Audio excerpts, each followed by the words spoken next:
Amigos y internautas, ya estamos en la sección de Primero la Palabra. Le doy la más cordial de las bienvenidas, como cada viernes, al profesor Antonio Álvarez Mesta. Profesor, ¿cómo se encuentra? Muy buenas tardes. Contento, como siempre, que participamos en este programa, mi amigo Salvador. Y hoy es un día muy especial, es el Día de la Madre.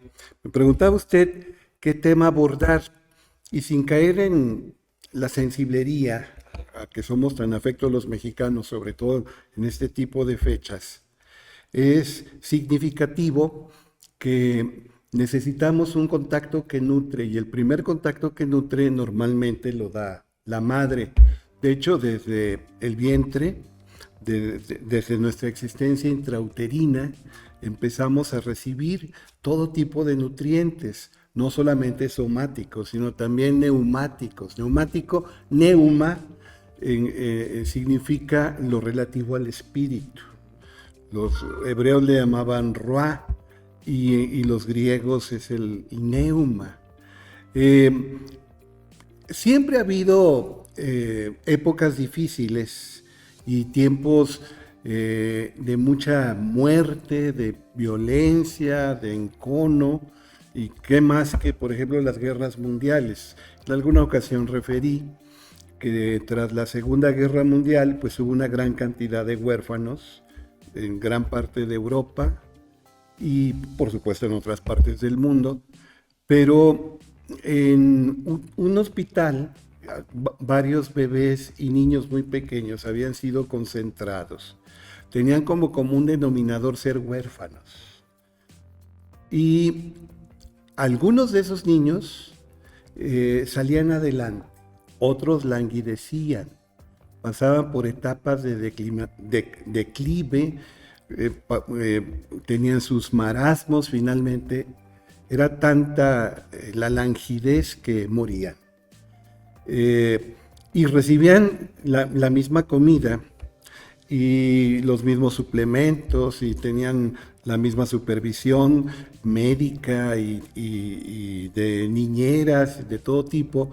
Unos morían y otros sobrevivían. Claro que no debemos simplificar excesivamente esto, pero se dieron cuenta que había niños que recibiendo sus alimentos correspondientes y que siendo supervisados por médicos, de todos modos morían, como que se iban secando, languidecían, y se dieron cuenta que eran los niños menos cargados, los niños menos tocados, los niños menos acariciados, los niños que menos palabras de afecto recibían.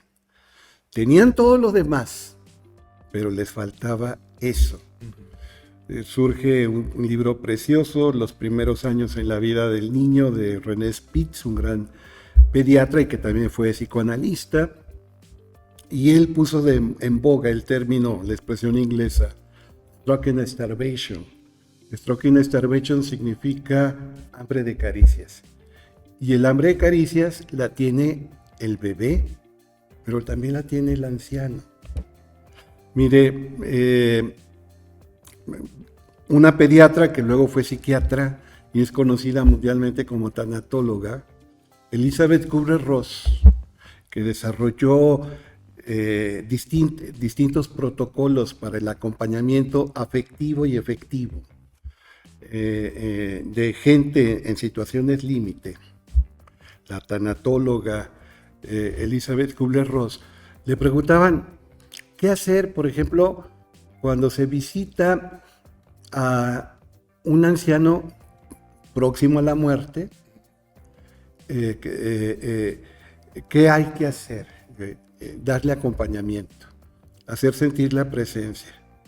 Y con su permiso, y muchas veces con el permiso de los familiares de ese anciano, a veces están solos, dar un masaje en los pies y palmadas, y por supuesto en la espalda.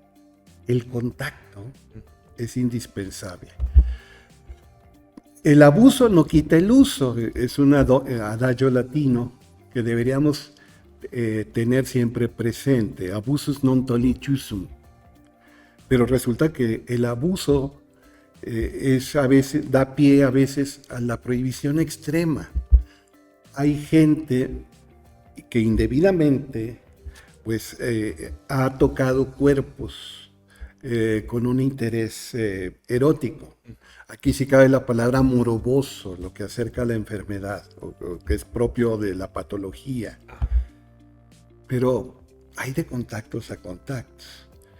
Y la misma persona sabe cuando el contacto es respetuoso, cuando el contacto es cálido, cuando el contacto nutre, cuando el contacto va de corazón a corazón. Y hay una interacción entre dos personas cuyo contacto beneficia a ambas, no solamente al visitante, también, no solamente al visitado, también al visitante. Elizabeth Kubler-Ross decía, a veces me acompañaban personas que eran muy afectas a la meditación, y la meditación es magnífica, y yo soy el primero que la recomienda, pero cuando estábamos ante el enfermo, estamos hablando de situaciones de hospital, se ponían a meditar. Y yo les decía, sal de esa meditación y entra en contacto con la persona. Haz sentir de una manera amable, afable, afectiva, tu presencia nutricia a otro ser humano. Que haya contacto visual, que haya contacto de caricia, que haya palabras cálidas. No te pongas a meditar. A final de cuentas todo es meditación. Sí, claro. Pero que esa meditación tuya tenga que ver con el aquí y en el ahora de un diálogo afectuoso, íntimo, mutuamente nutricio para ti y para la persona que estás visitando. Entonces, por el abuso, hay gente que toca con un interés sexual, indebidamente, por ejemplo, a un niño, a un anciano, a una persona con la que no se ha formado un vínculo y no hay el consentimiento y la situación de respeto que normalmente se cultiva con el tiempo, por ese abuso, que como todos los abusos es indebido, de hecho hasta es una expresión pleonástica, por ese abuso se ha desprestigiado el tocar a una persona. En las escuelas norteamericanas y también ya en otras partes del mundo, si un docente, una maestra, un profesor toca el cuerpo, así sea el hombro, la mano de otro alumno, el alumno puede quejarse, dar un manotazo, y si es un niño, sus padres pueden demandar al docente, porque el contacto es sucio, el contacto es dañino, pernicioso, destructivo. Sabemos que no. Habrá algunos casos que sí, pero de una manera intuitiva la mayor parte de la gente, la mayor parte del tiempo, sabe cuando el interés es limpio, se busca un contacto sano, respetuoso, a cuando hay otra cosa. La palabra materia se ha desprestigiado mucho. Antonio Damasio, un neurocientífico y psicólogo lusitano, este científico portugués, Damasio, habla del error de Descartes. Descartes se escribe, René Descartes, el padre de la geometría analítica, el gran filósofo de teoría del conocimiento, el autor del discurso del método, separaba tajantemente lo espiritual de lo material, como si la realidad fuera siempre dicotómica y excluyente.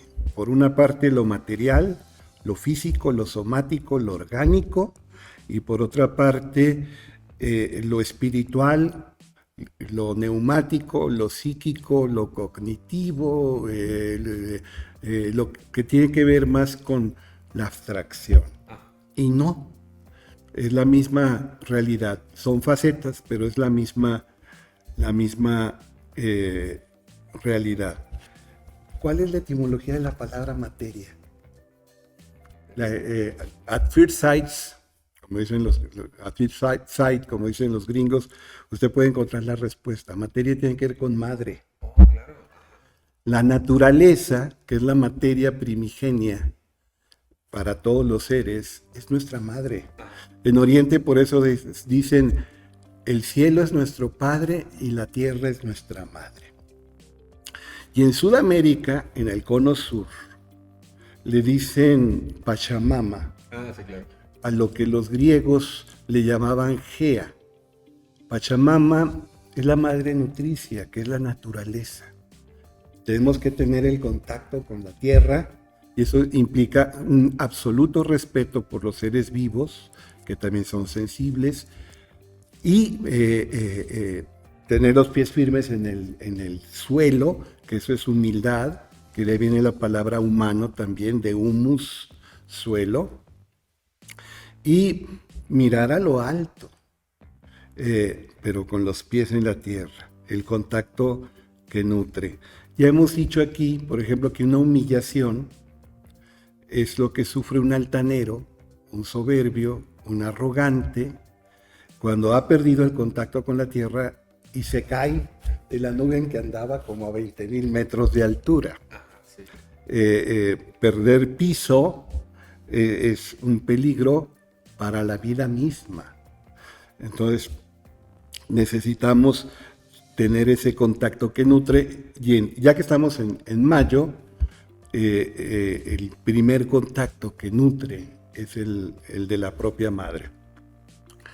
En la Iglesia Católica y en la cristiandad en general, probablemente el santo más famoso sea el poverelo, el pobrecito Francisco de Asís. Claro, sí. Francisco de Asís, en sus arrebatos místicos, en su oración contemplativa, en su vivencia de la comunión, decía algo que pudo haberlo llevado a la hoguera.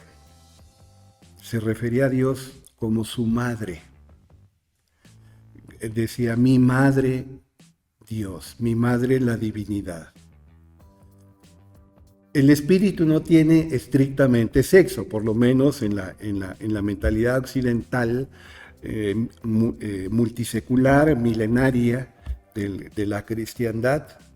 Dios no es masculino ni es femenino. Pero la mayor parte de la gente de Occidente habla de Dios Padre, y de Dios Hijo, y de Dios Espíritu Santo, pues las religiones trinitarias en distintas vocaciones del cristianismo. Pero Francisco de Asís hablaba con fervor en sus arrebatos, en sus éxtasis, en lo más profundo de su oración contemplativa, de la maternidad de Dios. Y hay teólogos y hay pensadores que dicen que tenemos que recuperar el rostro femenino de Dios. En este sentido, de que es un contacto que nutre. El Papa actual, y no estoy predicando cristianismo ni catolicismo en particular, nos dice, no hay que perder nunca de la mira la importancia de la ternura. Hay que abrazar la verdad y aceptarla por dura que sea, pero no usemos la verdad para agredir al otro. No nos agredamos a verdadazos con golpes de verdad. Siempre es indispensable la afabilidad, la ternura, la amabilidad, la gentileza, la cordialidad. Siempre, siempre, siempre. Y esos son los contactos que nutren. Entonces, no toda la materia es mala, como dirían los maniqueos, ni los gnósticos, ni los neoplatónicos extremos. No. Una cosa es el afán de consumismo, el acopio de posesiones, el materialismo en el sentido romo y vulgar del término. Pero la materia, entendida como materia, esa naturaleza que nutre, pues hay que celebrarla. Entonces, feliz Día de la Madre a todas las personas nos hacen el honor de favorecernos con su atención. Por supuesto, profesor, y el día de hoy le queremos agradecer por este tema tan valioso y por supuesto tan fructífero en este, como ya lo mencionaba, en este 10 de mayo, Día de las Madres. Gracias, profesor. Lo esperamos la próxima semana. Primero Dios, aquí estaremos. Muchas gracias, profesor.